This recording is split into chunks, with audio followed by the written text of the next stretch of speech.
Con il concerto di Noemi in piazza Marconi, Agrigento ha detto addio agli eventi di Capitale della Cultura 2025, un anno certamente in cui si poteva fare di più, a detta di molti, considerando le tante risorse che sono arrivate in città. Agrigento ha accolto il 2026 con lo straordinario concerto di Noemi, costato complessivamente oltre 250.000 euro. Noemi, una delle voci più amate del panorama musicale nazionale.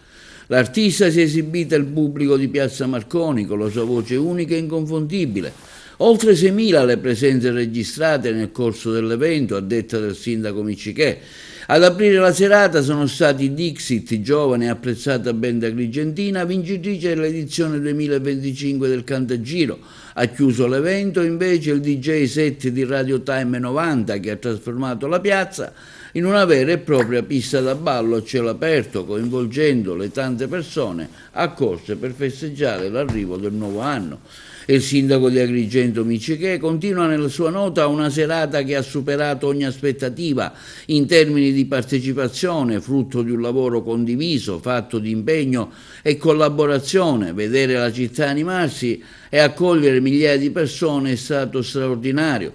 Noemi, una delle artiste più amate dal pubblico italiano, con la sua voce unica di rara potenza emotiva e la sua raffinata sensibilità artistica, ha salutato l'avvento del nuovo anno con una performance coinvolgente, un momento dal forte valore simbolico in cui l'artista ha accompagnato la chiusura in bellezza dell'anno di Agrigento, capitale italiana della cultura 2025, questo quanto affermato dal primo cittadino.